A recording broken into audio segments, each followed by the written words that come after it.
Hey guys, laqueshiajeffries here, and we're going to talk really quickly about managing our mental health using medication, meditation, and affirmations. So I was at a conference this summer, and one of the attendees mentioned that they use meditation to manage their mental health, which is totally cool. That's a great strategy for managing your mental health if that is what works for you.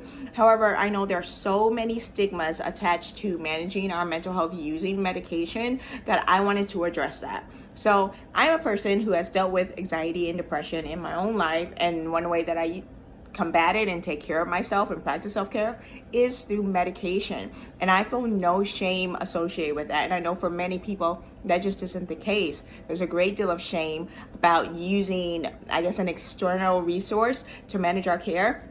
The way that I think about using medication for my mental health is that if I had diabetes, I would not question using insulin. If I broke my leg, I wouldn't question going to the doctor and getting an x-ray, using a cast, using pain medications to manage the pain and things like that.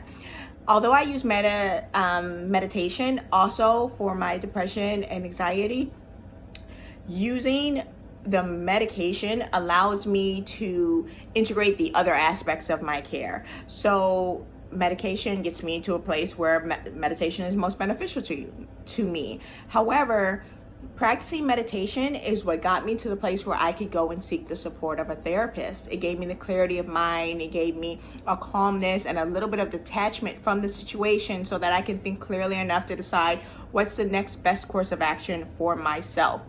It's so important when we talk about mental health that we get really clear, that we think really deeply and over a period of time about what's working for us and what it is that we want to use to manage our care.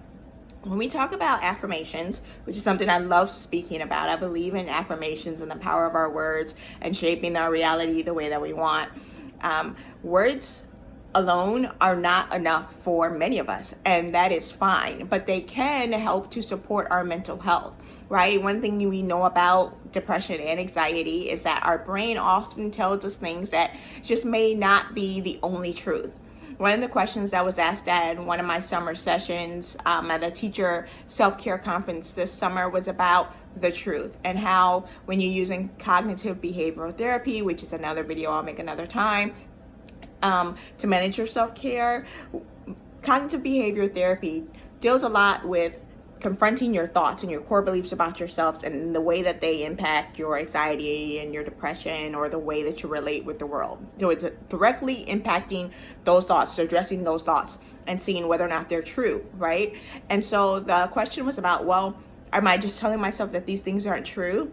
And one thing that's helped me to understand the benefit of cognitive behavior therapy or using affirmations to reassert truth is that it's possible for there to be more than one truth existing at a time. So if one of my anxieties is about the safety of my children, I live in a world where there are many truths as it relates to me raising all these black sons, right?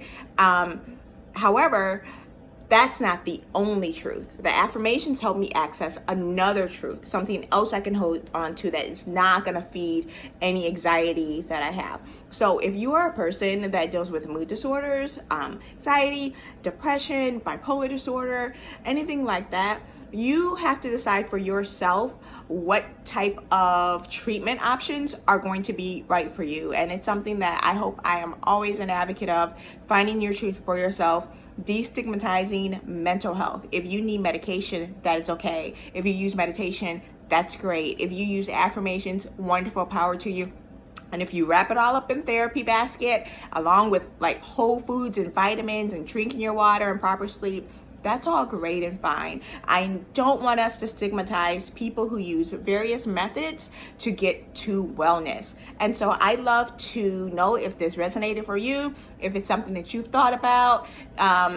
In the comments, go ahead and give me a heart emoji or a thumbs up if any of this resonated with you. And please definitely share it with someone that you know could benefit from the message of destigmatizing the way that we care for ourselves in our helping professions, whether you're a teacher like me, special educator, or you are a nurse or anything else that gives out to people daily and you need something to pour into yourself for your own care and well-being. So that's all that we have for today. If you are a teacher, I have a Facebook group called Teaching and Taking Care, and I'd love for you to be part of it and join a community of other people who are dedicated to supporting one another and taking care.